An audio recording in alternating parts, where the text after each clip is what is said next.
zoning 2022. Can we have a roll call, please? Mark Acosta, Here. Nancy Burkhart, Here. Rick Ferris, Here. Scott Baldwin. Here. We have 2 months' minutes to vote on from July the 11th and August the 8th. We'll do July 11th first. Board, have you all had a chance to review the minutes? Are there any additions or corrections? None here. None here. I move we approve July minutes as submitted. Second. And a roll call. Mark Acosta, Yes. Nancy Burkhart, Yes. Rick Ferris, Yes. Scott Baldwin. Yes. And August minutes.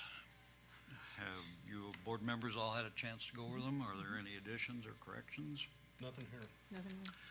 I move we approve August minutes as submitted. And can Second. we have a second? Do we have a second? Second. Okay.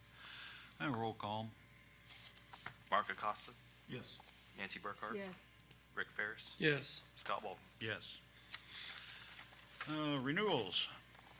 On the agenda, items number 1 through 7 have all paid. There are no complaints.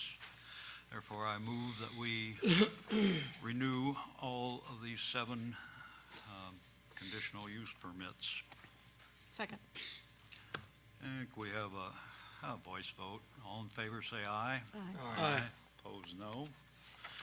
And just for the record, number 8, Abner McCollum at 1837 Wolf Trails is not going to renew, so that one is no longer valid. Moving on, new applications. Number 1 on the agenda, Ellen Troutman. It's a conditional use permit for an event space and an Airbnb rental located at 402 West Main Street. So could someone representing Ms. Troutman or Ms. Troutman come up and explain what you want to do? She's not here yet, our representative, so we'll postpone that one to the end. Board members, if I get in a rush to go home and forget it, remind me.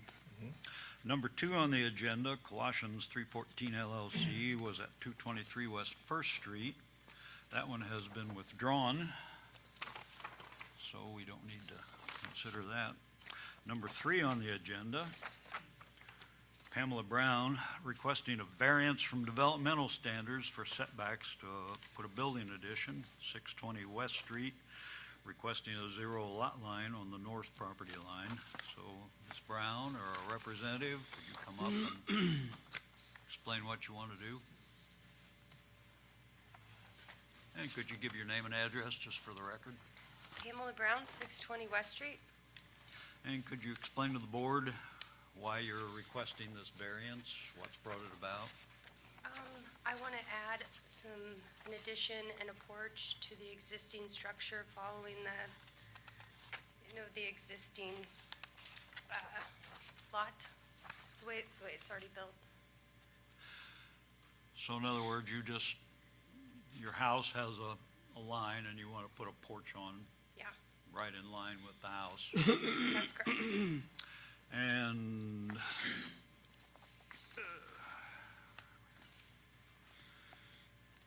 on the north property line, the house is already at a 0 lot line. Yes. So you're in the dilemma that almost everybody downtown is. Any questions, board members? Comments? None here, no.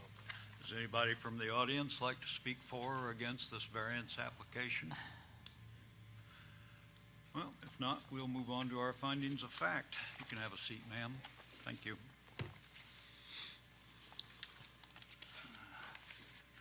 So variance from developmental standards. Number 1, will approval of this application be we have a number of them tonight, so for the sake of time, on the first variance and the conditional use, I'll read the criteria once, and then in future considerations, I'll just say like 1, 2, 3 to save time. Number 1, will approval of this application be injurious to the public health, safety, morals, and general welfare of the community? Mr. Acosta, No, it'll have no impact whatsoever. Mr. Ferris, I see no reason to believe that it will have a negative impact. Mrs. Burkhart. No, she's improving her property. And as so often happens downtown, people just simply want to add on or build a porch in line with the existing house, which long, long ago was not laid out according to our current zoning law. So I see no problems there. Number two, will the use and value of the area adjacent to the property, including the variance, be affected in a substantially adverse manner? Mr. Acosta? No, most of these are considered improvements in the neighborhood, so be the opposite. Mr. Ferris? Yeah, I think it's just an improvement, to an existing property, and it'll add value instead of have a negative adverse effect on it. Mrs. Burkhart? I agree with those comments. And we have heard no testimony that there would be an adverse effect, and frankly, adding a porch to your house is not gonna ruin the neighborhood, in my view. I think that one's met. Number three, the strict application of the terms of the zoning ordinance will result in practical difficulties in the use of the property. Mr. Acosta? Yes, I mean, the letter of the zoning ordinance would not even allow the property to be used as it is now, along with the additions they're asking for. Mr. Ferris? I agree as well. I mean, it'll prevent the project from being able to be completed. Mrs. Burkhart? I agree with Mr. Acosta's comment. And the existing house was not in compliance, as I explained in my first answer, so I think practical difficulty is it would be a very bizarre porch. We've gone through our findings of fact. We have a motion. I move we accept the application as written. Second, could we have a roll call? Mark Acosta, Yes. Nancy Burkhart, Yes. Rick Ferris, Yes. Scott Baldwin. Yes. You have your variance, ma'am.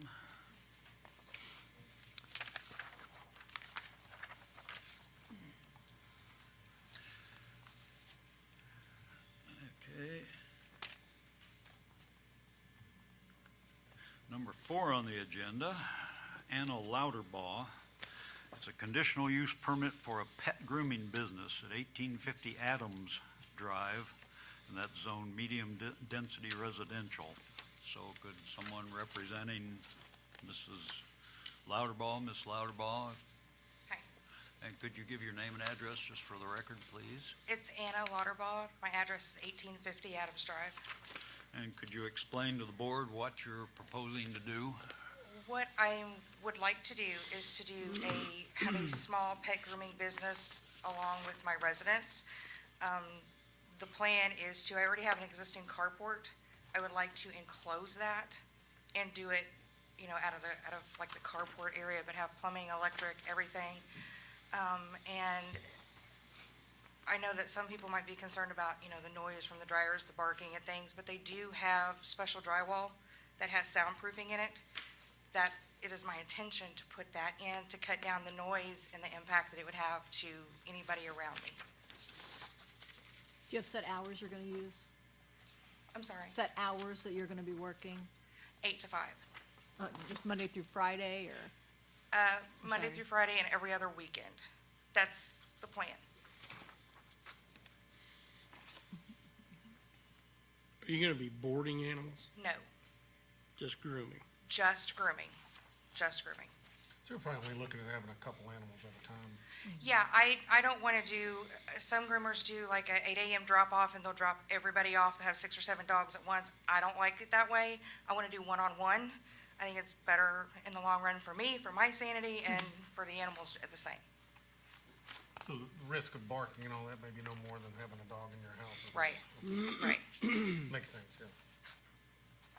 And you're renting this house, I understand? My mother owns the property, Oh, I yes. see. Now, do you have to go through the health department for anything with the grooming business? As far as I'm aware, I don't believe that you do, but I can always look into that. That's not a problem.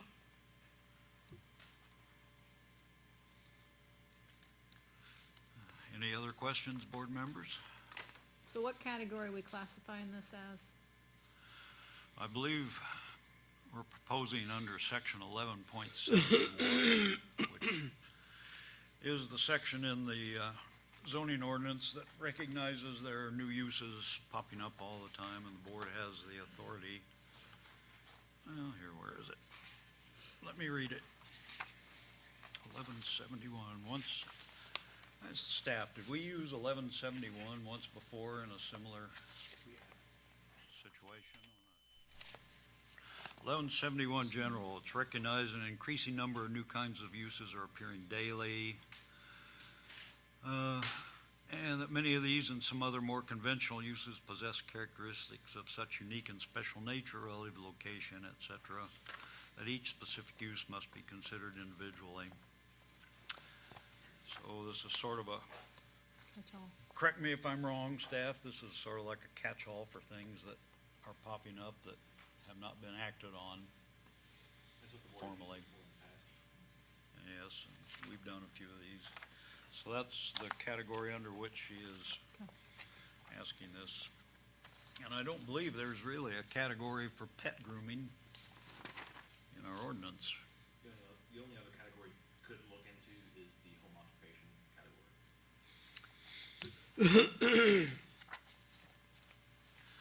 Well, does that answer your questions, board members? Do you have any other questions, so ma'am, how many dogs or animals would you have in there at a given time? It would be a family on family, so it kind of depend upon how many the family has, but the average family has 1 to 3. So you're talking about one owner of pets at a time. Yes. So you're gonna schedule your So- business. Right, so if, I would block out time, so let's say you have 3 Shih Tzus, for example. It takes me an hour to do each one. That's gonna be 3 hours of time blocked off for those minimum. So those would be the only 3 there at a time. I'm not gonna say that there wouldn't be, when I'm waiting on somebody to pick up and somebody drops off, there wouldn't maybe be a little overlap, but nothing major. Okay, so the general idea is one customer at a time, Yes, and the customer may have multiple dogs. I presume that's mostly what you do is dogs and dogs, cats, yeah. cats. Okay. Any other questions, board members? Any other considerations, comments? None here. Would anybody in the audience like to speak for or against this proposed conditional use? Okay, thank you, ma'am. You can have a seat. I guess we'll go through our findings of fact. And I will go through the 9, and then in upcoming ones, I'll just read the number. Number 1, you agree this is in fact a conditional use or is in accordance with City of Madison zoning ordinance section 11.71, general. Mr. Acosta. Yeah, I think staff has verified we've done similar in the past. Mr. Ferris. Yeah, I agree as well. I think we had a similar application come through before, and we agreed that it fell under section 1171. Mrs. Burkhart. Yes, I agree. It's in accordance with 1171. And I agree, 1171 is appropriate in this particular case. Number 2, do you agree this will be harmonious with, in accordance with the general objectives of the comprehensive plan or the zoning ordinance? Mr. Acosta. Yes, I don't see it being much different than using it as a residence itself. Mr. Ferris. Yeah, I agree as well. I mean, Madison, I think, wants to be a pet-friendly town, and we need pet services. Mrs. Burkhart. I believe it's harmonious with the comprehensive plan. And I see no problems either. Number 3, do you agree this will be designed, maintained, be harmonious, appropriate in appearance with the existing or intended character, and will not change the essential character of the same area? Mr. Acosta? Yes, I see, as they mentioned, paying attention to, noise, parking, all those type of things. I think they're, taking necessary, precautions to keep that from being, an issue. Mr. Ferris? Yeah, I agree. I think the applicant is trying to be sensitive to, any disturbances to the neighborhood, and, they're, trying to make this, harmonious with the neighborhood. Mrs. Burkhart? Yeah, I don't believe it'll change the essential character of the area as long as she has set business hours. And I think that with appropriate conditions, that it won't change the character of that neighborhood. Number 4, do you agree this will not be hazardous or disturbing to existing or future neighboring uses? Mr. Acosta? And similar to the previous question, yeah, I don't see it being hazardous or disturbing at all. Mr. Ferris? I agree as well. I don't see any reason to believe that it is gonna disturb the neighbor. Mrs. Burkhart? I agree with those prior comments. And with suitable conditions, I don't think it will, and the fact there will be limited number of animals there, I don't think there's a great possibility of harming or disturbing the neighborhood. Number 5 is a big one. Do you agree there's essentially utilities and so forth that are needed? Mr. Acosta? Yes, being a, residence already, should have all of those, services in place already. Mr. Ferris? Yeah, I agree as well. I think all of the public services required to run this business are, already present. Mrs. Burkhart? Yeah, I believe with her limited number of clientele, I don't think it'll be a strain on any of the facilities. And I agree there is adequate utilities and services available for a small-scale operation like this. Number 6, do you agree this will not create excessive requirements and public expense and is not detrimental to the economic welfare of the community? Mr. Acosta? Yes, I don't see any impact on any of those. Mr. Ferris? Yeah, I don't see any reason to believe that it's gonna have a negative economic, impact on the community. In fact, it should have a positive impact. Mrs. Burkhart? I agree, it's probably a welcome addition to the community. And I frankly don't think that a little dog grooming business is going to harm the community. Number 7, do you agree this will not involve uses, et cetera, excessive production of traffic noise, smoke, fumes, glare, odors? Mr. Acosta? Yes, I don't think there's any concern with any of those. Mr. Ferris? I agree as well. I think the applicant has tried to, address any of those already. Mrs. Burkhart? I agree with the comment. The big one here would be noise. Since there will not be any boarding of dogs, well, there eliminates possible odors. But I think with suitable conditions, noise won't be a problem. Number 8, do you agree this will have traffic interference is what that one is? Mr. Acosta? Yeah, I see no traffic interference, and I assume, driveway adequate for 2 vehicles to come and go, so. Mr. Ferris? Yeah, I mean, I don't see any reason to believe that, it's gonna cause any, major hiccups with traffic or, the public thoroughfares. Mrs. Burkhart? I agree, that's not a major traveled street anyway. And one customer at a time is not going to tie up traffic. Number 9, that's historic, et cetera, features. Mr. Acosta? No, see no impact, no change to the structure, from that standpoint. Mr. Ferris? Yeah, I don't see any, destruction or damage to any natural or scenic or historic features. Mrs. Burkhart? I agree, I see no damage or loss to any major important structures. And I know of no historical significance to that area. Well, we've gone through our findings of fact. I would make a motion that we approve this conditional use permit for a period of 1 year with the following conditions: hours 8 AM to 5 PM, Monday through Friday, and every other weekend. Number 2, there will be one customer or one pet owner at a time scheduled. Number 3, there will be installation of suitable soundproofing material, like the lady indicated. And that's my motion. I'll second that. I think we have a roll call. Mark Acosta, Yes. Nancy Burkhart, Yes. Rick Ferris, Yes. Scott Baldwin. Yes.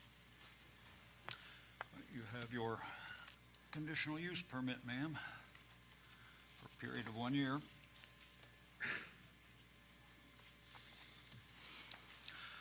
Number 5 on the agenda, James Riegsicker, requesting a variance from developmental standards to allow a lot area of less than .125 acre located at 1817 Orchard Street, and that's R8. Oh, Mr. Riegsicker, would you, yeah, I see you there. Would you come up and explain to the board what you're doing?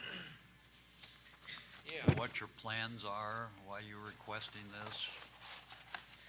so the idea behind this is there's an existing small, maybe 12 by 16 garage there on that end of that property. And my goal would be to build roughly a 700 to 800 square feet, single floor dwelling, hopefully suitable for maybe an elderly couple, something with 2 bedrooms. And to eventually, and this is not going to be soon, hopefully maybe in the next year or so. But of course, in accordance with the correct amount of footage from streets and alleys, I would build it there on the end of that property. With special attention to make sure it does well for that area, that it's a suitable, presentable home, something that's attractive and does not deter from the rest of that street or area. That's the idea, that's the plan, if the board approves of that. And board members, we do have a very nice surveyor's thing here. I've driven up there, looked around, I see your lot goes east-west. I looked on the GIS, and your GIS says your house and most of the houses in that area were built about 1975 or so. I believe so. And I truly don't know when the lots were laid out. Under the 1967 zoning ordinance, which would have been relevant there if they followed it, it says here, section 150.05, minimum for R1 single family or residential lot size, no lot shall contain less than 9,000 square feet per dwelling unit. And your lot is 9,000 square feet, I notice. I also noticed, checking all the other lots around there, that, well, here, 1805 Orchard, 50 by 150, 1816, 50 by 150. So they're not quite 9,000. And then there are 2 small lots. 1812 Orchard is 70 by 75, and 1813 Taylor is the same. So we're in one of these situations where this thing was laid out under another zoning ordinance. Your lot was in compliance, others weren't. Somehow or another, 2 of the lots nearby got split way smaller than what they should have been, half size. The other interesting thing with the lot that I own, it had been zoned commercial when I bought it, which didn't make much sense. I rezoned that with your board approximately a year and a half, 2 years ago. That was with Plan Commission. Or, I'm sorry, you're Mhm. right. So it appears there was maybe a few other things like that that didn't make a lot of sense, but.'t. Well, there were aspects of Madison zoning which were, shall we say, cavalier once upon a time. I also want the board to know that I attended the previous meeting of Plan Commission in which they approved splitting the lot in two. And you're splitting this into two 75-foot, That's correct. They're gonna just be cut it in half. equal lots. Well, they They will- approved it. I'm Go ahead. sorry, if you do have the survey that I think you do, yeah. It will be very similar to everything else on that strip. There is double housing on the rest of that there, so. I just wanted to tell the board that I attended the Plan Commission meeting previously, before this one. And I, for the record, asked them if they voted to approve it, to indicate whether or not they recommended, or they, how to put this? I asked them to put in a statement in their motion that they approved of, or had a positive recommendation about splitting this lot in two, solely for the purpose of giving us guidance, because well, this is new construction and it's not according to the ordinance. So we need something to stand on. And they do outrank us. Plan Commission and City Council makes the zoning laws and areas and everything. So I want you board members to know that they voted favorably to split the lot in two, and they did it with a recommendation and a statement of they thought it was a good idea.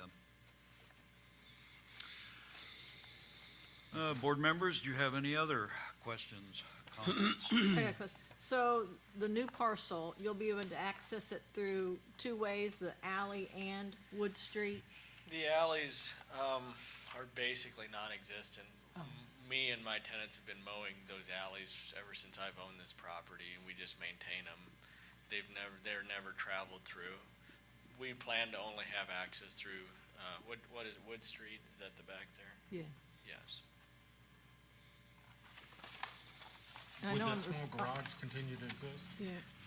I'm sorry? The small garage that's there now, would that continue to exist? Well, I want to consult my architecture I've been talking with about plans, and if it can be feasibly incorporated into a nice floor plan, we'd probably use it.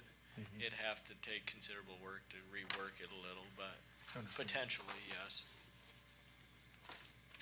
And it seems there was something there that may have been with that garage many years ago, I don't know, so I understand, it's gonna, it's kind of odd. position towards the back of the lot makes you think that The it door might is have been also moved. facing the Wood Street as well, so it makes you believe there's something prior there. So where will the house face? Will it face Wood Street? Yes, Now, in the staff notes, it said the postal service has concern regarding access to the rear of the post office for the So- mail trucks. But do they even go back that way? right, so that was in regard to my existing rental house. I hadn't heard that concern, I'll confer with my tenants. So that would have nothing to do with the new lot split. Right, it looked was- like they had plenty of room there anyway. Well, I but- thought too, I never knew it was a concern, Right. so that was news to me. Is there anything that you know, Joe, about that? Yeah, the postal service just expressed concern that the turning radius of their delivery trucks, sometimes when there's cars parked in that alley, they haven't been able to make that turning radius. So that's more of an alley issue. Really doesn't then. apply to this application, does it? I mean, Right. yeah, that's just a general concern. Right. Yeah, I Okay. guess just so you're aware of it then. Yeah, it was new to me, but I'll definitely Oh. look into that. Any other questions or comments, board members? None from me.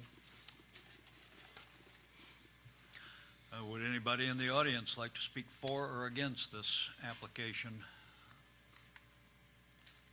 If not, one last chance, board members. Nope. Then we will move on to our variance from developmental standards, findings of fact.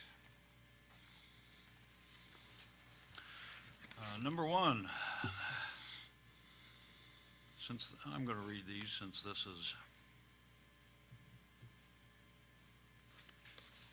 a variance from development, is because of the particular circumstances. Will approval of this application injure the public health, safety, morals, general welfare? Mr. Acosta. No, don't see that at all. Mr. Ferris. No, I don't believe so. Mrs. Burkhart. No, I don't see any problem with any of those listed. Since we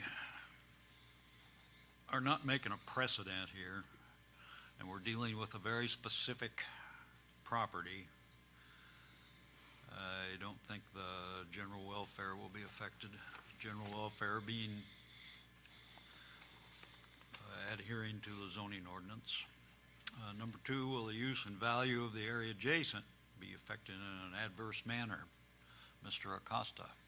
No, I think you're gonna have a new construction there that's gonna look nice, on that lot, and, the use of the lot itself is gonna be similar to some other lots in that general area, maybe not adjacent, but in the general area itself. Mr. Ferris. No, I don't believe so, and, you know, for the record, the concern stated by the Postal Service seems to me that it doesn't really apply to this application in this project. Mrs. That- Burkhart. No, I don't believe so. There are other, properties in the area with the same type of buildings on them. And we've heard no testimony from a realtor or any source indicating there would be a adverse effect on property values in the area. And the post office is the nearest neighbor, and obviously that's not a great concern to them. I think that post office will be there for a long while. So I've heard nothing indicating that there would be a substantial adverse effect. Number three, strict application of the zoning ordinance results in practical difficulties in the use of the property. Mr. Acosta. Yeah, I mean, the strict application is gonna, not allow the project. Mr. Ferris. Yeah, I agree. It'll kill the project, and I think, for the record, it is important to note that, we do have the Plan Commission's endorsement. Mrs. Burkhart. I agree with Mr. Ferris' comment. And that weighs heavily on me that Plan Commission, who are the ones that begin all changes to the zoning ordinance and so forth, gave a stamp of approval to this. That helped me immensely. But we've gone through our findings of fact. We have a motion. We approve the application as written? Second. And could we have a roll call? Mark Acosta, Yes. Nancy Burkhart, Yes. Rick Ferris, Yes. Scott Baldwin. Yes. You have your variance, sir. Good to go.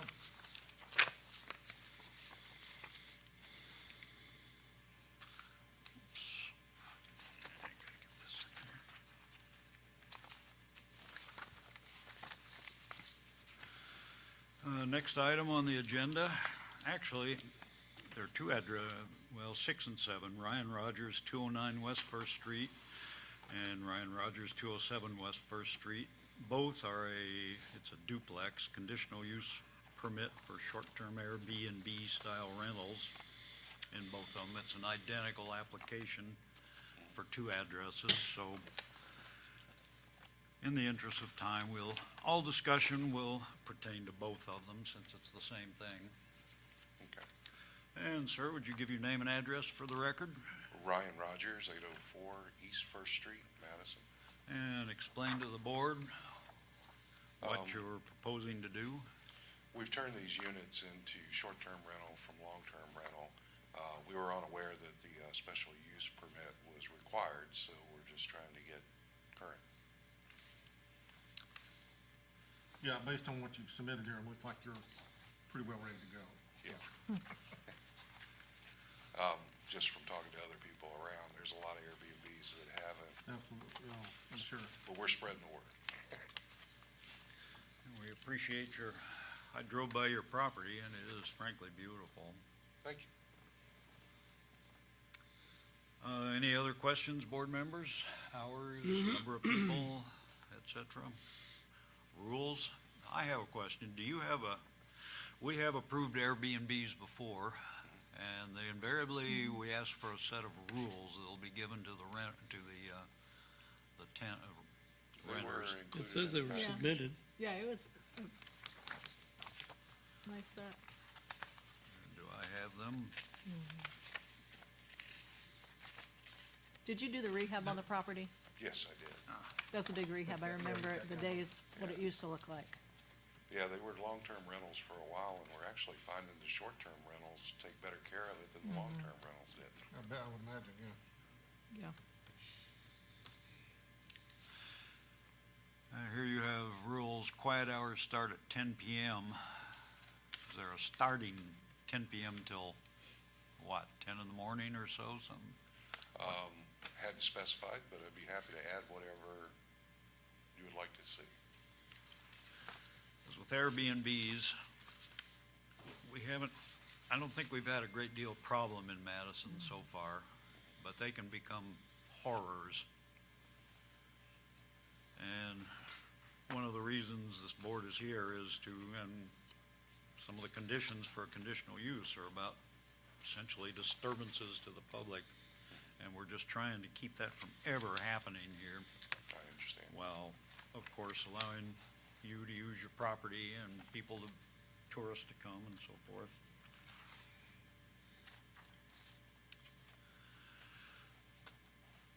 So board members, quiet hours start at 10 PM, which is in accordance with the noise ordinance, pretty much.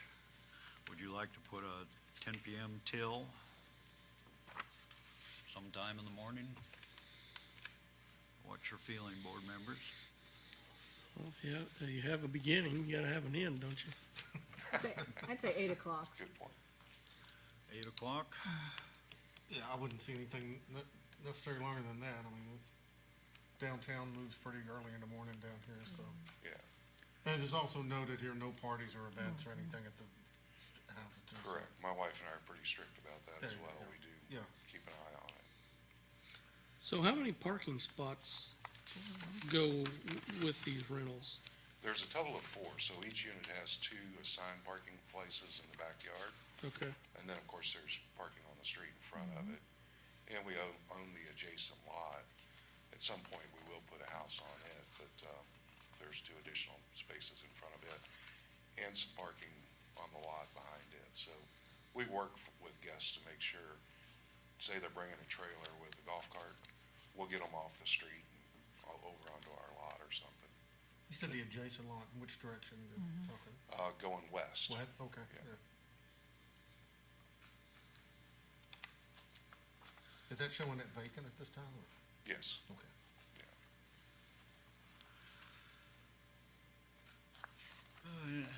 And how long would the stays be that you would, Typically, they're short-term, they're 3 to 4 days.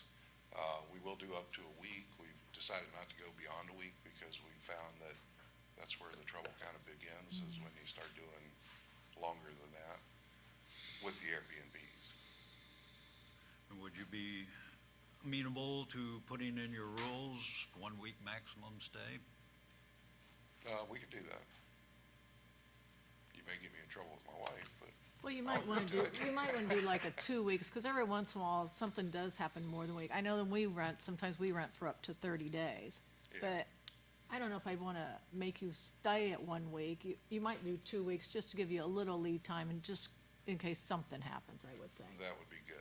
These units are 3-bedroom, 3.5 baths, so they mean, tend those to are pretty bring good size. families and. Right, and You know, if you're it's doing a not- holiday weekend that runs over, I hate to make him stay with the 1 week when, do you think 2 weeks would be plenty for you? 2 weeks would be more than enough. You know, Madison is a fun place, they might wanna stay longer. I think Airbnb's got an increasingly effective, vetting of, renters and stuff as they rate you as a Right. alternate Right. tenant, but you obviously go back and rate them as, renters, so, Yes, we so do. there's a increasing way of viewing those folks as well, so. Well, I proposed a maximum time for tenants, board members. Do you think that that should not even be in the rules?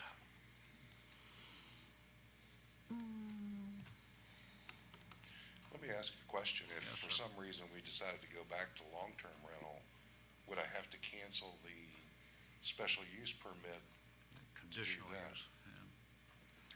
That would be the only hiccup is, Right. say, the Airbnb. Yeah, and I agree with business what you're If saying. you, well, Well, there, I give that one to the staff and the legal Yeah. department.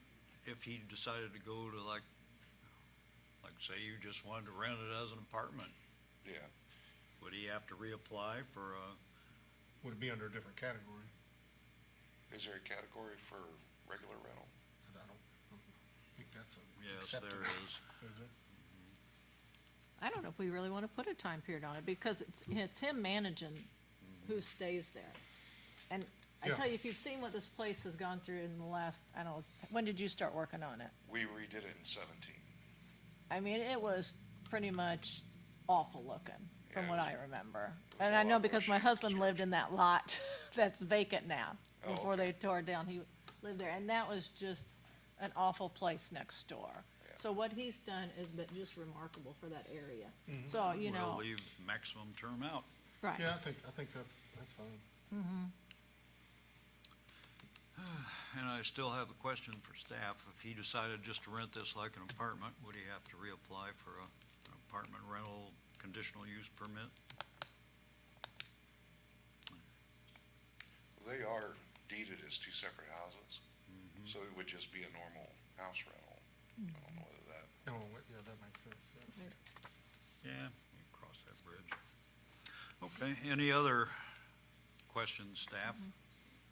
Comments? Would anybody in the audience like to speak for or against this conditional use application? Well, if not, we will go on to our conditional use findings of fact.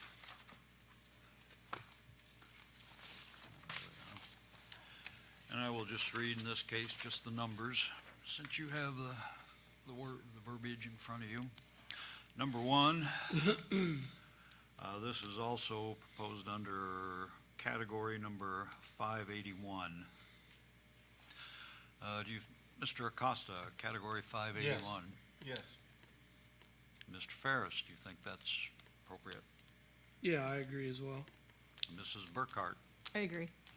and 581 is an appropriate one, I agree. Number two, general objectives. Mr. Acosta, yes, I think it fits well within the comprehensive plan, the development of downtown, and with the zoning ordinance as well. Mr. Ferris, Yeah, I agree with Mr. Costa's comments. Mrs. Burkhart. I agree with those comments. And I agree, this is in accordance with general objectives, which is to maintain these lovely old homes and put them to use, bring tourists. Number three, the intended character of the general vicinity, essential character, Mr. Acosta. Yes, owners already demonstrated the intent to keep these in, fine shape, beautiful properties now, and obviously complement the area as well. Mr. Ferris, Yeah, I agree and have nothing else to add. Mrs. Burkhart, I agree. It has really brought the essential character back to the area. and I agree, that into town, he has done wonders to bring that into town up. Number four, you agree, number four, Mr. Acosta. Yes, will not be hazardous, it's a compliment to the area, actually. Mr. Ferris, Yeah, I agree as well. I think, there's no concern of being hazardous or disturbing to the neighborhood. Mrs. Burkhart. I agree with those comments. The disturbing part, he has house rules which should control that. Number five, utilities, Mr. Acosta. Yeah, I mean, already serviced with everything necessary and operating properly. Mr. Ferris, I agree. I mean, everything is already there. Mrs. Burkhart. I agree, it's already currently served adequately. And utilities, fire, everything, it's downtown, it's there in abundance. It's not an issue. Number 6, economic welfare, Mr. Acosta. Yes, it's gonna, not cause any additional requirements whatsoever. Mr. Ferris. Yeah, I mean, it's already in operation. It's just a, slight change in the defined use. It's had a positive impact, so I don't see any reason to believe that, it's gonna be detrimental, to the economic welfare of the community. Mrs. Burkhart. I agree, I see no detriment to the economic welfare. I see a plus to the economic welfare of the community of reviving that place and making it look like that and bringing in tourists.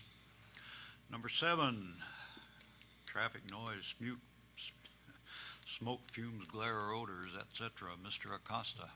No, no issues with that at all. And they've, as I mentioned, have house rules, have adequate parking. Don't see any impact for any of those areas. Mr. Ferris. Yeah, I mean, with the, applicant owning surrounding properties and kind of controlling that area, I see no reason to believe that there's any concerns. Mrs. Burkhart. Yeah, I see nothing that's detrimental to the area. Traffic, no, on that scale. I see none of those being issues. Number 8, interference with traffic. Mr. Acosta. It's got adequate approaches, has adjacent property that's, not a high-density area in the immediate, surroundings. And the parking is provided, for the guests, more than adequate. Mr. Ferris. Yeah, I agree as well. I think everything's provided there as far as parking, and that's not a high traffic area anyway, so I see no issues. Mrs. Burkhart. I agree with those comments. And he has off-street parking, which is a plus for those downtown streets. So I think that one's met. Number 9, historic features. Mr. Acosta. No, I think as you said earlier, it's actually brought back some of the historic values to that end of town as well. So. Mr. Ferris. Yeah, I agree with those comments as well. Mrs. Burkhart. I agree with that. And he has salvaged some of the historic aspects of Madison, so I think that's met. So I move we approve this conditional use application with the house rules submitted. And under the category respect our neighbors, it's to read quiet hours from 10 p.m. to 8 a.m. I second that. for a period of 1 year. I'll second that. And can we have a roll call? Mark Acosta, Yes. Nancy Burkhart, Yes. Rick Ferris, Yes, Scott Baldwin. Yes. Now, we just approved, in the opinion of our attorney, do you think that's adequate for both addresses? Yes, yeah, just adopt the, assuming you adopted the conversation. Yes. Okay, well, sir, you have your conditional use. Thank you for making such a beautiful building. Thank you. Appreciate the kind words. Moving on here, let's see.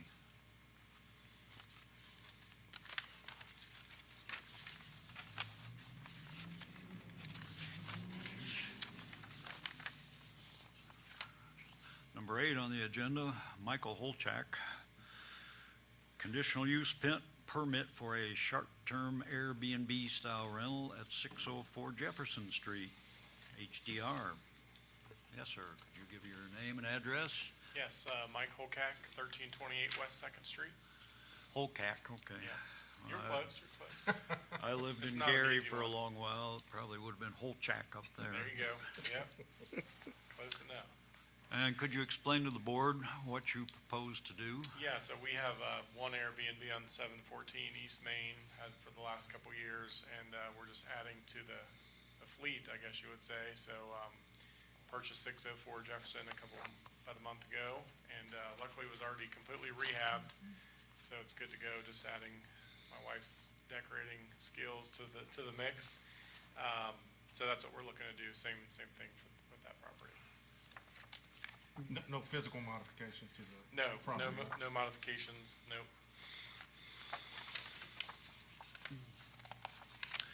And I believe staff asked you to submit rules for your, Yeah, I've got them with me. I didn't submit them in advance, but I could you give the board members copies?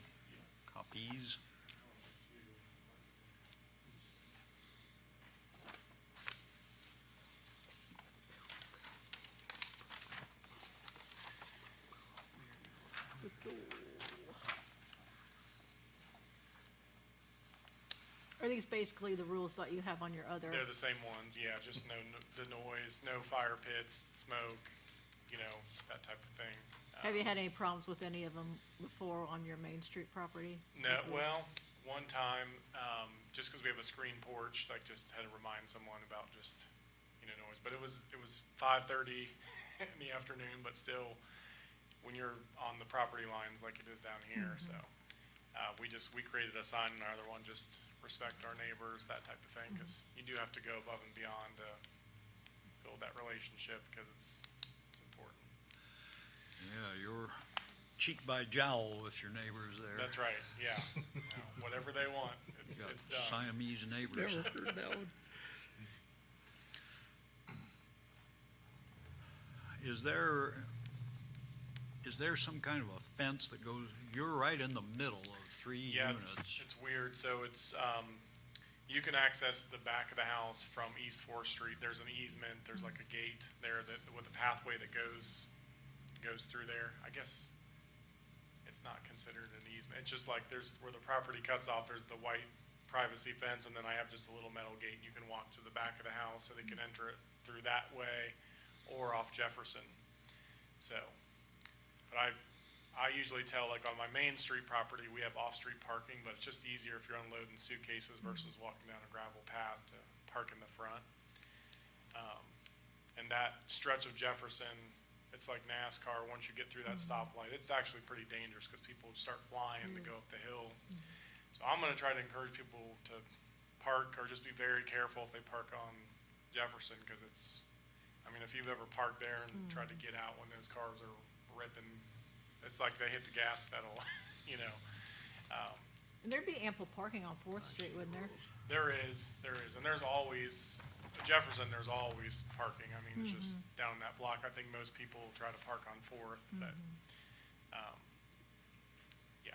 We run about 60% occupancy on our Main Street house, and we have probably about the same amount of parking up there as we do on Jefferson, and it's, you gotta think 40% of the time, there's not even anyone there versus a full-time family in that, in a 4-bedroom house, there'd be 3 cars there if I was Oh, is living it there. 4-bedroom?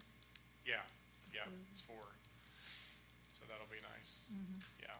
Yeah, this unit is metered separately. Technically, there's a rear entrance in the back. We're just gonna use it for like a emergency exit fire, but you could technically rent the upstairs and downstairs separate. It's got a separate access staircase on the back, but we're just doing it as one unit, one house, so.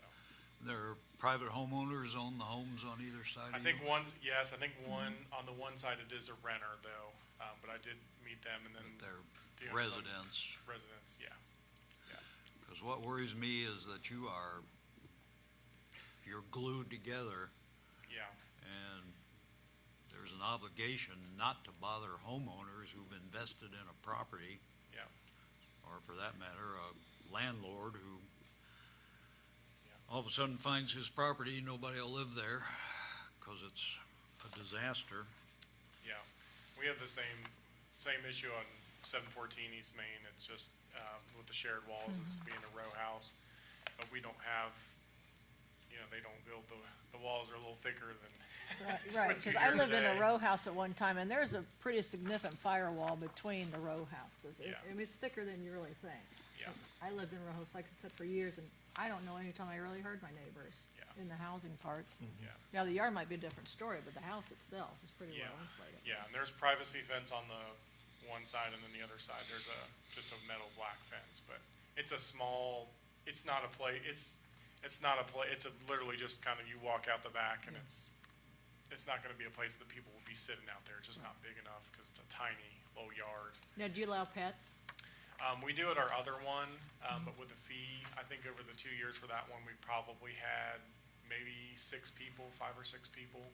I think because our fee is high enough that you could probably board your pets. So, yeah. Reading your rules, they aren't really rules, some of it.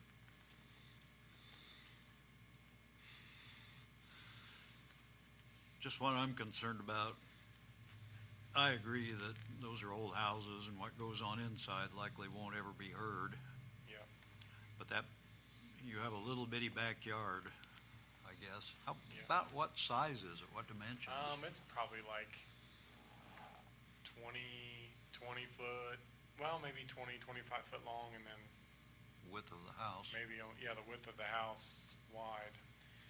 Yeah, it's actually a little less, because if you look at that from Jefferson, I think the previous 2 owners ago owned both units, and if you look where mine's painted brown and then the house next to it is green, there's like a walkway it's under, it looks like it Yeah, would be you part of. walk right through. Right. And when you look at the GIS, it shows that is still technically 604 Jefferson, but Well, I'm not gonna go and, Right. I'm not gonna go GIS cause is not- a problem with it, cause that's to me, I wouldn't have people walk through there to go to the back anyway, so. Don't But, trust the GIS on your lot So that one lines. side, it actually doesn't have a common wall except for that top bedroom in the front, because underneath that's like, the rooms are smaller, so cause you've got that walkway, so it's really the one side on the end that has the common wall where you could say if there was gonna be a noise issue. And then we don't have posted hours, like quiet hours on our other house, we just have a sign inside, if it's dark, don't be outside in the porch. That type of thing, and you can't even if you wanted to do parties now with Airbnb, you can't, they've actually banned it, so you can't, if you'd lose your Airbnb, It's the Airbnb rule. it's an correct? Airbnb rule, Yeah. yeah, so you can't even have parties, and again, we get families and reunions, and we don't get college kids necessarily. It's lots of families. And then as far as the long-term rental, the longest stay we've had in the last 2 years at our other property, we had someone coming back for a family reunion, they were here for 2 weeks. We never rent over 30 days, because once you get 30 days, people actually start to have rights as a tenant versus just a hotel. You're basically a hotel guest, so, there's no eviction and all that stuff for a weekend stay, so. We don't have rules on length of stay, we don't go over 30 days though. We have had other, not necessarily Airbnbs, but other outdoor things where we've had extensive lists to keep the noise down, which is a major concern, at least for me. Yeah, I think we add the hours like we did the previous one. Yeah, we could add. yeah, I could add stipulations. hours. And then, you got the year conditional use permit, and if it's not working, then we come back and revisit it. But they've run a Airbnb before, so I think they've got experience in it, and if somebody's renting a 4-bedroom Airbnb, then they're probably spending some pretty good money for that. Yeah, Compared to, a 1-bedroom party place. yeah, and there's not Yeah. as many larger, Right. like sleep 8 for a family, Correct. so we're getting a lot of, because by the time you get 2 rooms at a hotel or Right. multiple Airbnbs and stuff, so. And I agree with Mike's comments on the Airbnb tenant management Right. policies and stuff. Yeah, They, yeah, they're pretty strict. So board members, would you like to put anything on these rules to clarify?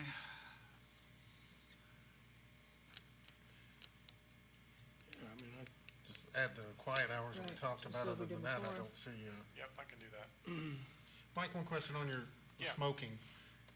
Is that indoor and outdoor? Or? Yeah, there's no, just on the whole property, because So even that small backyard, you wouldn't have people collecting out there to No, smoke or anything like that? because believe it or not, we had a neighbor at the other one that said, so I don't think it was not cigarettes, I'll just put that out in the backyard, so we just ban it, say, no, nothing, Yeah. no Probably just smoking makes of it any- easier all around. None of those funny cigarettes. No funnies, no happy cigarettes around. Yeah, Little devil's lettuce. Just trying to go above and beyond, honestly, So, I've written down here, number 5, quiet hours from 10 PM to 8 AM, Okay.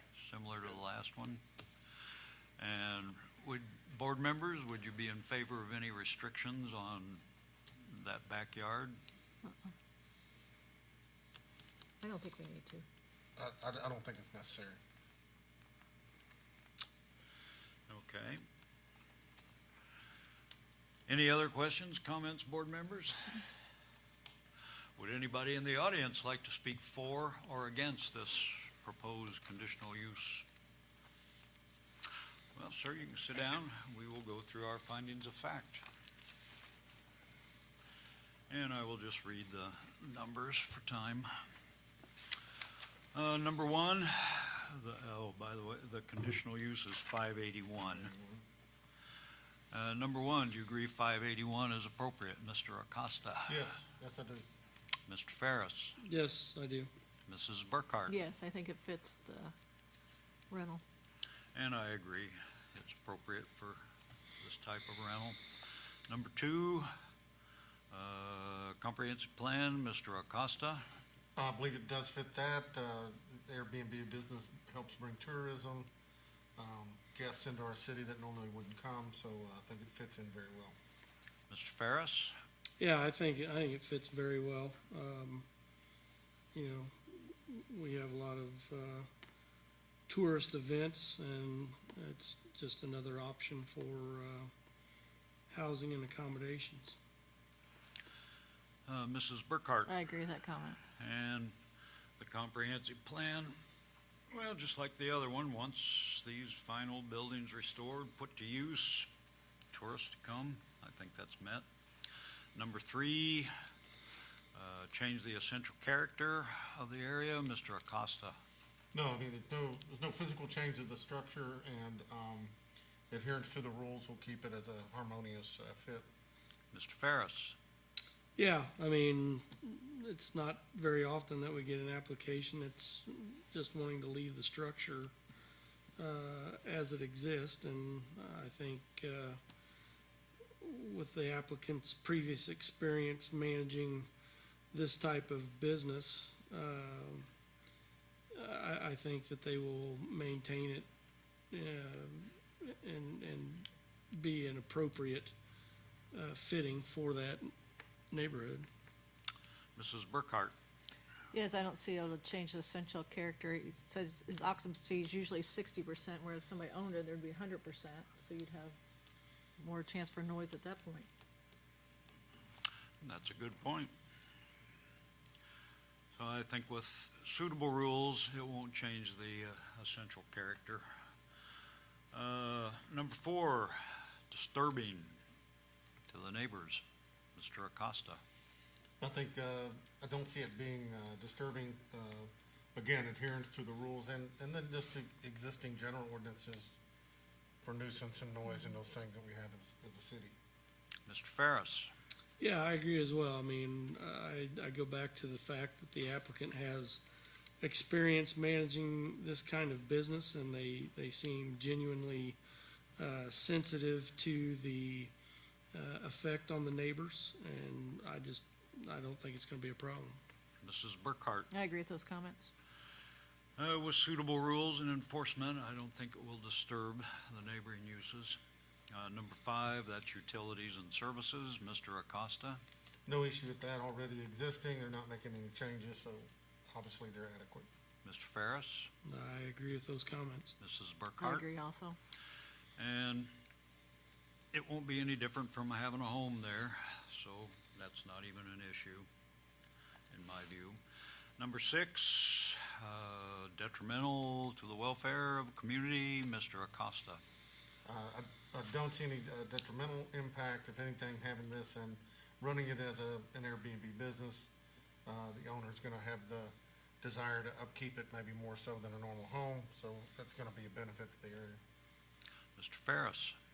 Yeah, I agree as well. I think, the applicant already mentioned the concern over, the traffic on Jefferson Street, and as long as, they try to, make that known to, any renters, it is what it is. Mrs. Burkhart, Yeah, I see no detriment to economic welfare. and I don't either. In reviving a home and bringing in tourists, I don't see that's going to harm the economy of Madison. Number 7, excessive production of traffic, noise, et cetera. Mr. Acosta. See no issues with that. Again, adhering to the rules and, understanding the exclusion of the funny cigarette. That helps a lot for the fumes and odors. Mr. Ferris. I agree with those comments. Mrs. Burkhart. I agree with those comments. I see no excessive production of traffic, certainly, and the others I don't think are issues. Number 8, this is interference with traffic. Mr. Acosta. I don't see any interference there. I travel Fourth and Jefferson all the time. There's no issue there. I agree with the applicant's statement of the adequate parking, especially on Jefferson. Not barring the traffic speeds, but as far as availability, always adequate. Mr. Ferris. Yeah, I agree as well, and there's parking on Fourth Street too, so I think all those conditions are met. Mrs. Burkhart. I agree, there's adequate parking on Fourth and Jefferson. And that's a major, probably the biggest street into Madison, and it's certainly not going to interfere and cause traffic jams there. And I don't think it will impede traffic on the surrounding streets either. Number 9, this is loss of historic features. Mr. Acosta. Yeah, again, I think the house is being maintained according to historic standards, and obviously that's the attraction of the Airbnb piece of it is the historic home, so see no issues with that. Mr. Ferris. Yeah, I don't see any reason to believe there's gonna be any destruction. I think it's actually maintaining an appropriate appearance for that neighborhood, and the applicant has the incentive to keep the property up. Mrs. Burkhart. I agree with Mr. Ferris's comments. And I think that that is prolonging the life of an historic old house. I think that one's met. I move we approve this conditional use permit for a period of 1 year, with the condition that the submitted rules be adhered to, with the addition of rule number 5, quiet hours will be from 10 p.m. to 8 a.m. And that's my motion. I second that. Can we have a roll call? Mark Acosta, Yes. Nancy Burkhart, Yes. Rick Ferris, Yes. Scott Baldwin. Yes. Sir, you have your conditional use.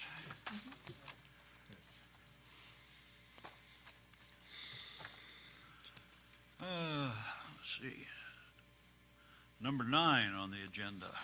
Martha LaFew, 3197 West Black Road. That's RA, Residential Agriculture. And she wants to put a mobile home there. Ms.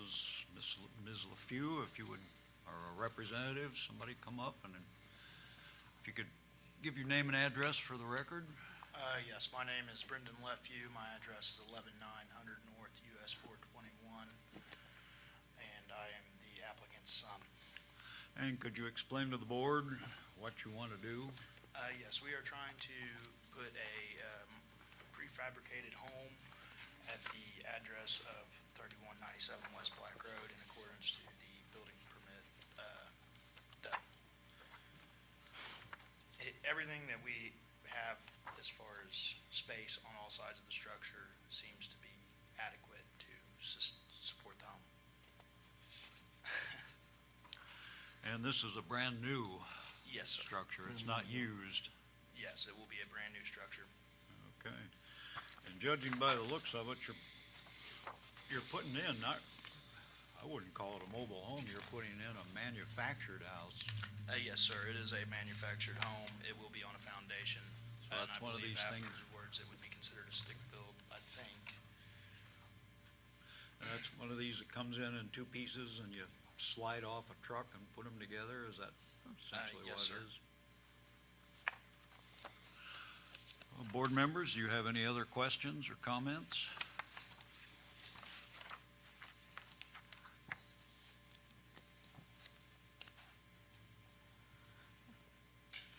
Assume that there's no issue with, setbacks or side yards. I mean, I assume you got plenty of room to do everything you need. Yes, we do have plenty of room as far as, from the road, and on the sides, we are kind of close on one side. It's right at 40 feet, I believe, is the minimum, and it is right on that. But on the other side, I think we have about a 6-foot clearance. I think what he was asking, you're gonna be able to maintain the required side yards and so forth? Yes, sir. Yeah, and what I was getting at, if you needed to, one thing, the conditional use, but would you also need to, ask for a variance? What's a RA side yard, There's, 20 feet? Pretty big. I believe there is 40 feet on one side of the structure and 46 on the other side Oh, of the I structure. thought you said 6 earlier. I'm sorry, I misunderstood. 40 and 46. Yeah, the Surely drawing, that's gotta be it. yeah. That's ample, more than ample. So is this for you to live in or your family to live in? It is for me and my family and my mom, yes. Oh, if I just look at the drawing, that would help. Any other questions or comments, board members? So is it easily moved then, once you get it in place? No, once they put this home on, it is on a foundation. It'll be just like a stick-built home from my understanding. Yeah, the two halves will be joined together and common roof and Yeah, Yes. and once it's on a permanent foundation, it's no longer mobile, It's not really a chassis underneath it, it's like a- right? All right, so is that something we consider more than a year conditional use, that he doesn't have to come back a year since it's not easily Oh, I would. movable, or? I certainly would. That's what I was thinking too. Oh, any other questions or comments, board members? Would anyone in the audience like to speak for or against this proposed conditional use? Well, sir, you can have a seat. We'll go through our findings of fact. So this question may seem odd at first, but, I mean, once this is built, from the building permit perspective, it's a permanent structure. Is that Right, does he even need to do this, is what I wonder. Yeah, that's what I'm Yeah, That's asking. what it comes down to, because it's not mobile. Or is this technically considered a mobile home? I mean, that- It's still a manufactured home.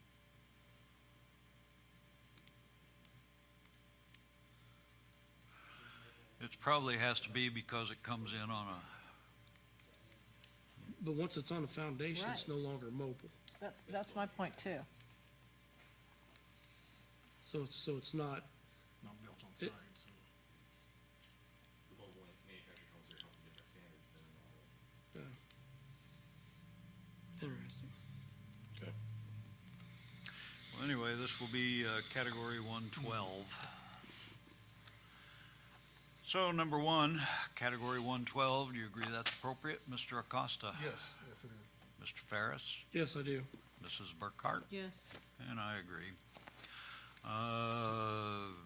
General comprehensive plan, Mr. Acosta? Yeah, I mean, from the, what the applicant submitted, looks like it's gonna be a very nice setup. Mr. Ferris?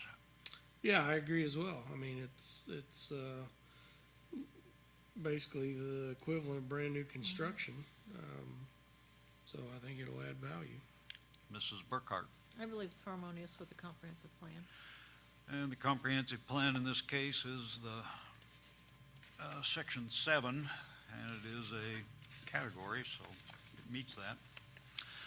Number 3, character of the general vicinity, Mr. Acosta.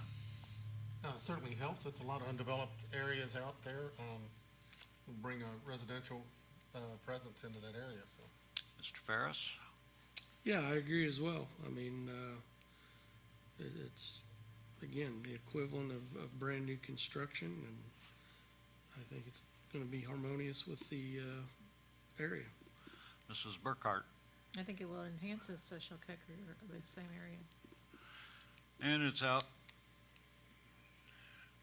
pretty much on the end of housing development, out where there is nothing extending on, well, toward the south or the west. So I don't think it's residential agriculture, it's not gonna change it. Number 4, disturbing neighbors, Mr. Acosta. No, to the words you just said, I mean, it's in a, pretty open area, really no neighbors at this moment to disturb even, but, it doesn't seem to be set up to have that, have those features anyway. Mr. Ferris. Yeah, I agree as well. I think the setbacks are adequate, and, I don't think it's gonna be hazardous or disturbing. Mrs. Burkhart. I agree with those comments. I don't see how a house is going to disturb the neighborhood. Number 5, this is utilities and services, Mr. Acosta. Yes, I mean, that area obviously is, serviced with all the public facilities needed. Obviously, to get permitted to put it in, obviously, all those services have to be provided and done, appropriately. Mr. Ferris. Yeah, I agree as well. Mrs. Burkhart. I agree as well. And there are ample utilities. That's not even an issue in my view. Number 6, detrimental to the welfare of the community, Mr. Acosta. Not at all. I would think maybe even a pickup to that area, again, bringing, some residential into the area. Mr. Ferris. Yeah, I mean, I agree as well. I think it's gonna be a positive impact on the, area. Mrs. Burkhart. I agree with that. And installing a house is not going to harm the welfare of the community economically. Number 7, excessive production of traffic, etc. Mr. Acosta. I see no issue whatsoever with it. Mr. Ferris. I see no reason to believe there's concern there either. Mrs. Burkhart. I see no problem with any of those listed. I see no issue whatsoever there. Number 8, vehicular approaches, interference with traffic, Mr. Acosta. No, coming off of Clifty Drive on the Black Road, then a driveway, that's obviously fully adequate. Mr. Ferris. Yep, I agree with those comments. Mrs. Burkhart. I see no interference with traffic. Mr. Ferris put it very well, I agree. Number 9, this is loss of scenic or historic stuff, etc. Mr. Acosta. No, I see it as a, improvement in the area. Mr. Ferris. I think it's adding a new historic landmark, a new house. Mrs. Burkhart. I see no problems in that area. And I agree. Well, we've been through our findings of fact. This is an application for essentially a new house.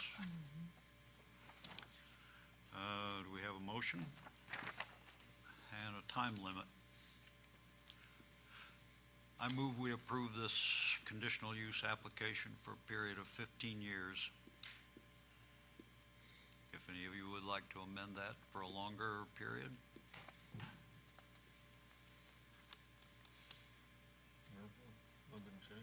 Do we have a second? Second. And we have a roll call.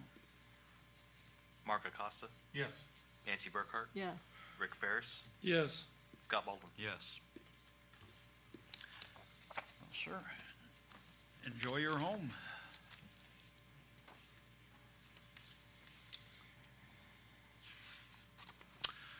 Number 10 on the agenda is Brian Martin, 1016 West Main. That's in R8, medium residential. It's a variance from developmental standards to build an addition to the rear and for a front porch, requesting 6-foot setback on east lot line, 3-foot on west lot line. And yes, sir, would you give your name and address for the record? Brian Martin, 104 Searing Street. I'm here for Todd Calvert. He owns the property. Basically wants to put a front porch to the south and a rear addition to the north. So, same old story with the narrow lot lines of these old homes. And he's still in that area of R8 in our downtown. So, It looks like West you're end. actually staying inside the, yeah. the. Yeah, the rear addition's gonna be stepped in about 1.5 feet on both sides, and then the front porch is kind of a similar, it's stepped in about well, the east will be extending what's already there, and then the west will be flush or slightly in from the wall. So actually, you're making your additions narrower than, The hair and arrow, yeah. you're a bit narrower, but due to the oddities of the downtown, you're still in technical violation of the ordinance. Well, that's pretty straightforward. Board members, any questions, comments? Would anyone in the audience like to speak for or against this application? And I guess we'll move on to our findings of fact. Number one, injurious to public health, safety, et cetera. Mr. Acosta. See nothing injurious or anything with this. It's, again, another downtown property being added on and renovated and improved. Mr. Ferris. Yeah, I agree as well. I mean, we run into this oftentimes, and here we've got an applicant that's willing to invest and improve a property. So I see no reason to believe that it's gonna have a negative impact on public health, safety, morals, or the general welfare of the community. Mrs. Burkhart. I agree with that comment. The general welfare, well, I see no harm to the public health or safety by upgrading a downtown house. I think that one's well met. Number two, this is use and value of adjacent properties. Mr. Acosta. No, if anything, it's no adverse effect. It's the improvement should have a positive effect. Mr. Ferris. Yeah, I agree as well. I think it'll have a positive impact on the adjoining properties. Mrs. I Burkhart. agree with both those comments. And I cannot see how upgrading a house downtown is going to harm anybody's property value. Number three, practical difficulties. What are the practical difficulties of the zoning ordinance? Mr. Acosta. The strict application would not only not allow the project, it would bring into question the original structure. Mr. Ferris. Yeah, I agree as well, and that's a sticky issue. Mrs. Burkhart. I agree because his lot line's even bigger than what it was before.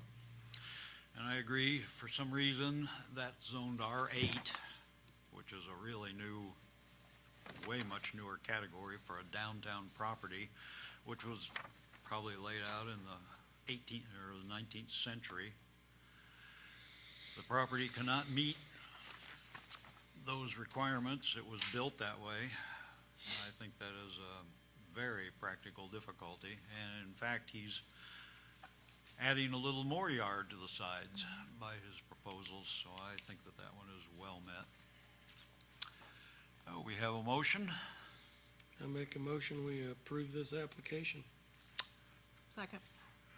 I think we have a roll call.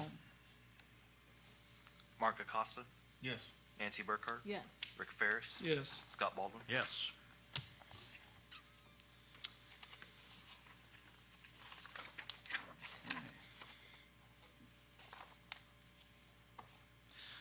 And now moving on to number 11 on the agenda. Catherine Evans, Sally, application for variance of use, 1229 West Main Street, that's zoned medium-density residential, or R8. I don't know if that's me causing that.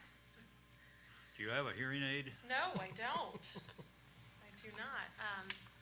Yes, I'm Catherine Evans, and oddly called Sally, or the ice cream lady, of 1229 West Main Street.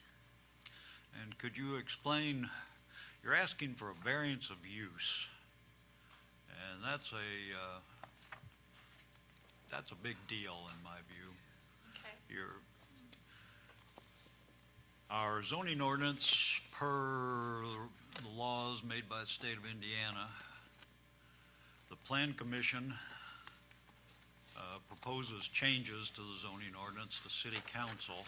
City council are the ones that have to, they are the ones, they're the legislative branch. They make the laws, they make the zoning ordinance. And they have laid out, part of it is that section 7 with all those categories. And city council adopted that, in this case, very recently, 2016, I think. So when you're asking for variance of use, and I don't know about you other board members, but in my view, you're asking a board to make the law. Now, the ordinance does allow variances of use, but the burden is on the applicant to prove why we should do this. It's not like what we just had. I mean, Correct. it was straightforward. The poor guy bought a house, it was laid out decades ago. And so that's a whole nother animal of imposing restrictions on something that was already there, is what the previous guy faced. But you're asking us to allow you a use that's not allowed in that zoning, R8. Correct. So you're gonna have to, at least for me, I'm only speaking for me, not them, you're gonna have to make a pretty compelling case, Okay. so. All right, well, I Have at it. am asking for the approval to be able to utilize our family home and property for an occasional bed and breakfast. It was formerly the Whitehall Bed and Breakfast, so this home has already been used for the public in the past. And When was that? I know they bought the property in 1991, and I think they shortly after that opened as a bed and breakfast, and I think they stopped sometime around 2015, according to the previous owners. And they ran multiple rooms. For what we would like to do personally, this is still our family home, and we have 3 small children, so I don't see using the property too often as a bed and breakfast, but our hopes would be to utilize maybe twice a month, 2 weekends a month, as a event hall or garden party venue in the backyard. There's a really nice garden space there. So as we live there, this is our primary residence. We're not looking to have people in and out all the time. But it's a beautiful space that we thought would be really nice for what is called now micro weddings. Typically, those are between 15 and 45 people. And so we thought it would be a great use for that.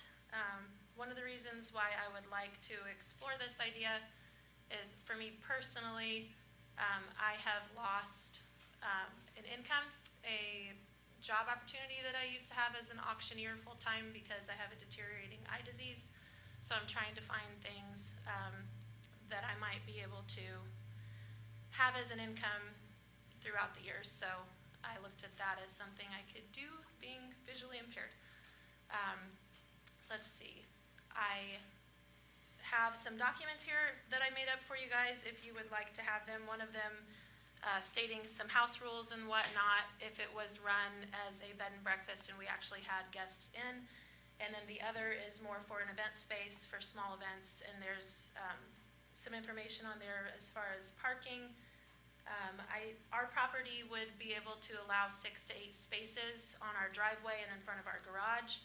And I'm also on Wednesday night meeting at the Elks Lodge to see if they will approve maybe a handful of parking spaces down in the Elks Lodge parking for when we would have events and excess parking. I see doing every other weekend just during the season, maybe a Saturday evening done by 10 p.m. event or a Sunday afternoon. We've been running our ice cream shop for 8 seasons now and we've operated in 6 different towns, and some of those shops have been in residential areas, and we've never had a single complaint about noise or how we operate. So I feel like I have a good track record on operating a business within a residential area. I would be very up on keeping it clean, family-friendly, keeping within the hours of quiet time for the city, and utilizing one of the decibel meters on your phone to make sure that the noise would always be contained. So that, I think, sums it up, but I do have these written documents here. And if you have any more questions, please feel free to ask. First, the lady said that had previously been used for a She's right, because I remember I worked at Toro Homes there, Tricapa Toro Homes, and they had it in 2 separate, they'd rent one half of the house and the other half, so it was used for that. I remember that distinctly. I wasn't aware it wasn't still being used at that. I mean, I thought it was still a bed and breakfast. It'd been that as long as we've lived here. Right. Yeah. So That's a very you're saying odd this thing has situation. been used as a B&B type It has. place, and it's never had a conditional use permit, and it's been operated in violation of the zoning ordinance. Oh, boy, I didn't mean to open that can of worms. Sorry, guys. Keep in mind though that the B&B closed in 2015, so it'd been prior to this zoning. This latest zoning ordinance. Yeah, it would have been the other one. And there probably hadn't been any complaints. That would be the big thing. But, yeah, right. One other thing, I'm sorry, I wanted to bring up. For the backyard space, there is no home directly to the west. It's a yard that belongs to the house up on Main Street.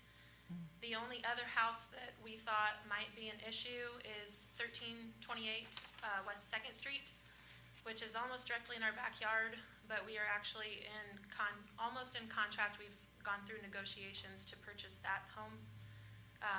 So that would be the one home that I could see being the biggest question of concern as far as, is this going to impact any neighbors?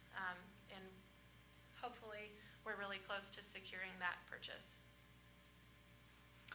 In your favor,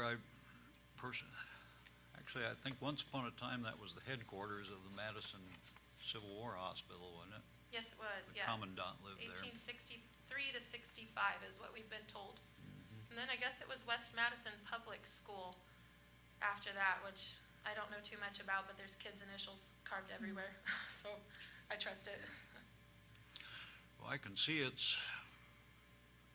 your side too. It's a perfect place for that kind of a thing. No And you figure neighbors just to down the the west. street from her, you've got the Elks that hold events down there.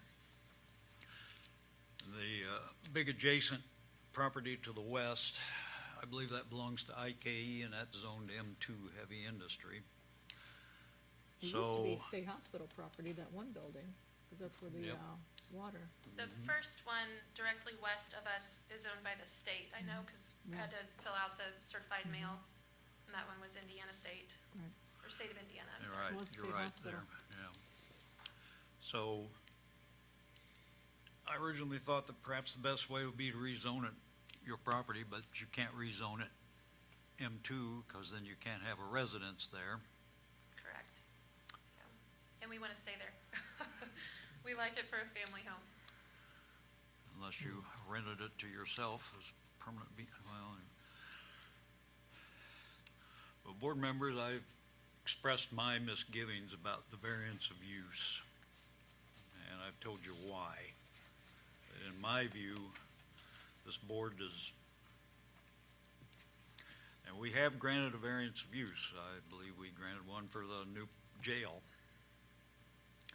on the basis that that thing was so extraordinary and such a singular use that's not going to pop up ever again, hopefully. And there's not going to be one in every residential district. So that was clearly an exception to the rule. But I've explained to you, board members, my misgivings about variance of use. And I don't know what your thoughts are. I don't know if you'd like to table this for a month and think about it, because I can see that obviously it's been used that way before, so this is nothing new. And I would support it based on what you said earlier, is that, I feel like you do, the schedule of uses or available uses is, I consider that our limit as a board, is what we can grant and not grant. Yeah, a jail, something like that, one-time events, large things. In this case, I think to use that for this then sets a precedent for anything in R8 that has just because this structure fits it and has been used before, then any structure in R8 now can make that same application. And I think that's not the purpose for the variance of use. So I think we do need to table it, and maybe this is something that comes up to the plan commission, or. 'Cause Devin, do you think it's have an opinion on unfortunate that? situation, 'cause that, On this variance of use, do you have an opinion of that? I had one, prior to the meeting, and Scott and I talked about it. One thing I wasn't aware of, I didn't know it had been used for a B&B for most everybody's recent memory, which I think fits into these, when you're looking at the requirements, I think that could be, considered in your findings that may go one way or the other, obviously. And the limited amount of the use, I think, changes it too. It's next, when you take everything as a totality, it's next to a piece of property that is never gonna probably be used at all. It's not gonna interfere with anything. It's next to a golf course, a tennis courts, and an event venue. She's looking into the parking, so that would be the next issue. I would go back to the fact that she's trying to use it for something it was used for a while, would be my thing, if I were considering it. the previous use being a significant factor. But doesn't that open the door for future applicants that are in RA districts? Sure. And you Well, give to them all me- give them all the same review of the circumstances. Again, I think if you weigh the whole application, I think that makes it a little bit different. Because I was trying to think of other solutions too, that they could still use it for their home. But I think that it gets too complicated then. I think if you're allowing it for this specific use, these two types of uses, I think, based on what you told me, small event venue and then B&B, I think you could do that pretty effectively with this. Does it open the door? Sure. I don't think you're gonna see, I still don't think I think this is the second one that I've been here for, and I've been doing this for 6 years, so you don't see these very often. So what does the Elks have that they can have the private events? Do they have a special I have no idea. variance or anything like that? I have no idea. Cause they would be in the same zoning, wouldn't they? It's in a different zoning district, Oh, it is actually. a different one? Their use predates the zoning. I believe we did a variance of use some time ago for that mechanic shop on we did. Jefferson, right by the The rags to wrenches. Yeah. Yeah. rags to wrenches. And the reason we used in that case was that thing had been there for forever. I forgot about that one, that's right. Yeah. It That had was been there another forever. It was one of those screwy things about Madison zoning and our zoning ordinance. And we used that there. So I can, as I've said, I can see her side, and I can also see that we can't make the law here in this board. The law is made by the legislature. So I see both sides. I personally would like, and I see what our attorney said, that's And you also don't have Good. anybody here objecting. right. That's another factor. True. There's plenty of people that live right around there but I think But- maybe if you table it for 1 month, it gives everybody an opportunity to sleep on it. And, I was surprised it wasn't historic district. I thought it went down that far. Where does R8 start Yeah, then? yeah. Where, I mean, were you guys, any of you I survived? I wouldn't thought it was know where historic. R8 was down there, no. Nicole All right, can stop- tell us. Starts at the railroad or somewhere down Oh, there. really? Yeah, it goes all along there. I move we table this application for, till our next regular meeting. Have a second? Second. So, Do we have a roll call? Mark Acosta, yes. Nancy Burkhart, Yes. Rick Ferris, Yes. Scott Baldwin. Yes. Ma'am, we'd like to think this over, and I would ask you if you could, next meeting, if you could bring a parking plan. Because that looks like that might be a big problem if you're gonna have 40 people. Okay. That's, you're talking 20 cars. Yeah, I personally would see a plan in place of, I would assume a lot of these people would be staying downtown Madison or at the hotel. I've talked with Dave Adams about if we know in advance, possibly utilizing the trolley and having the trolley go pick up and drop off, almost more like a shuttle service, or asking guests, you know, that you have to carpool because we only allow so many cars on the site. Well, and if you've got an agreement with the Elks, you know, that would be nice to see if you've had that too, because that would be helpful Yeah, too. this time may Right. be of benefit to both Right. parties. Well, anyway, if you could bring some kind of a parking thing you worked out, or some kind of a transportation or parking thing, and Okay. rules, of course. You could be the new pickleball hotel since you got Oh, pickleball right jeez. there. I'm There telling you you. go. Can I ask a couple of questions? Sure. Sure. So the property directly behind our house, we are in we're done negotiating, we're in the contractual phase, to purchase that. And the ideal plan is to have that for my parents when they move down in a few years from northern Indiana. But the meantime, to either rent it just to a long-term renter or utilize that space as a bed and breakfast type property rather than our home. And I'm just curious, I know our backyard is a separate parcel from our house. It has its own address. If maybe it would be easier so that we could still keep our home as primary residence to deem the little house behind us as the bed and breakfast and put the side yard with that, if we were to purchase the side yard. I think you'd probably have to talk that one over with the staff. Okay, I didn't know if that would make it easier than having primary residence in addition to what we're wanting to do. Yeah, I think you need to talk that one over with the staff. That's Now, my that own- house is also in the same zoning district, I assume. That I don't know. So she'd have to go through the same thing, wouldn't she then? Is it gonna be that hard to get that one established as just a rental if we wanted to?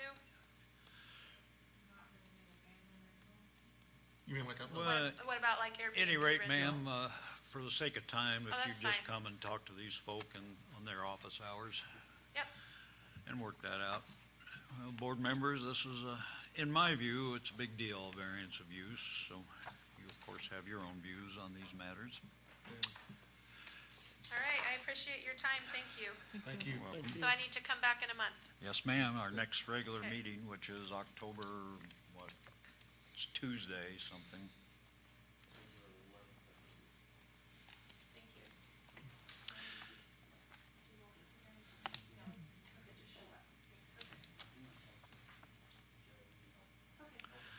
Oh, number 12 on the agenda. Madison Land LLC, conditional use permit for a car wash, 2601 Wilson Avenue, zoned M1. If the representative would come up, if anybody's here. Guess not. Well, then I move we table this one till our next regular meeting. Second. All in favor, say aye. Aye. Aye, pose no. When we had this one, Tabled, yeah, now we've got number 1 again. Thank you, board members, for assisting my memory. Number 1 on the agenda was Ellen Troutman, a conditional use permit for an event space, short-term Airbnb, 402 West Main. Do we have somebody representing them? Guess not. Then I move we table this application till our next regular meeting. Second. All in favor, say aye. Aye. Opposed, no. Okay, now we have, that takes care of the new applications. We have, once again, the applications from Open Road Renewables, Williams Power, that was at 4,000 North Paper Mill. They have requested to continue this. I asked the attorney, do you think it would be appropriate to just table this indefinitely until they're ready, or just keep tabling it? That's probably, yeah, but they would probably need to resend, notice if it gets reset. I think it's too far down the road. I mean, I know those two folks are here because of that. Oh, I'm Well, in sorry. our last meeting, we had a group of people here that showed up again, and you know, I don't think these four folks sitting here for. I'm sorry, folks, I didn't hours, realize so- you were here for that. That's what I just saw them too, and that's what I just was apologizing to them for. But I think if it is, I don't have a problem with it being continued indefinitely. The thing is to keep folks informed. They're not gonna know. Yeah. Yeah, if we can do that, I think that would be And I think we can communicate that to their attorney, that when they get to a point when it's, because we don't know how long this will take to get to. there's a, yeah, make it a condition of the tabling. I move that we table these applications indefinitely and instruct the applicant's attorney to inform all interested parties when they finally decide to bring it before the board. Pardon? I would add by certified letter. By certified letter. Yeah. That's my motion. Do we have a second? Second, All in favor, say aye. Aye. Opposed, no. We have a little bit of business. Just for the record, the 1 and 2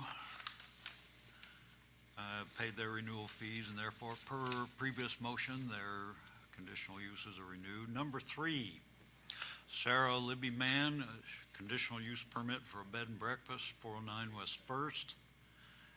HDR, that was a 1-year renewal, and still it's not paid, so this is the third time this has come up. Therefore, I move we instruct our attorney to send her a letter saying that her conditional use is now expired. If she continues and wishes to continue in business, she will have to reapply for a new conditional use. If she continues in business without one, she may be subject to legal action. However, if she pays her renewal fee by our next regular meeting, her conditional use will be renewed. Does That's my anybody motion. know if this is still in operation? I don't know. Anyway, that's my motion. Do we have a second? Second. All in favor? No, let's have a roll call on that one. Mark Acosta, Yes. Nancy Burkhart, Yes.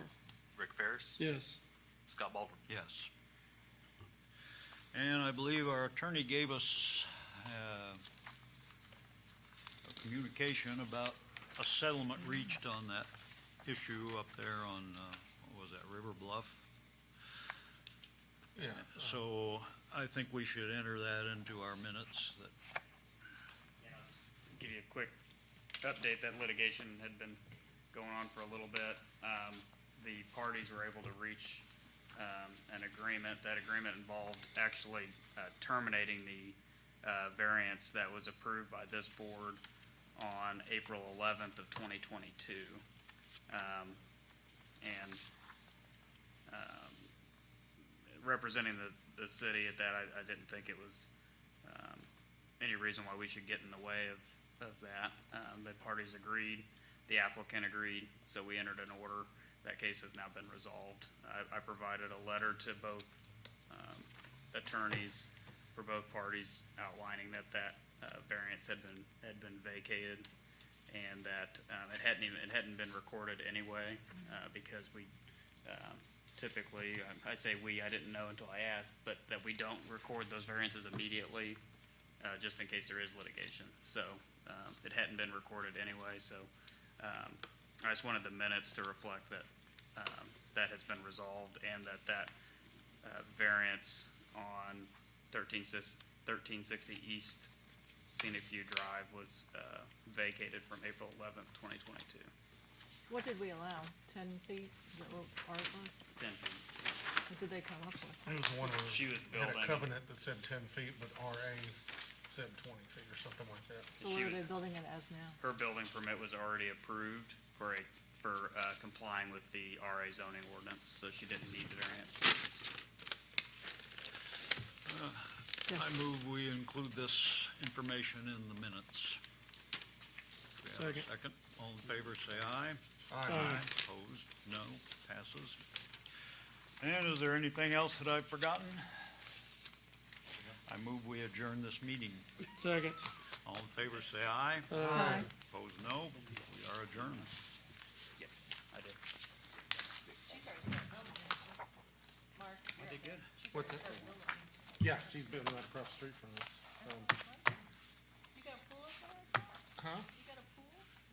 A pool and a pond.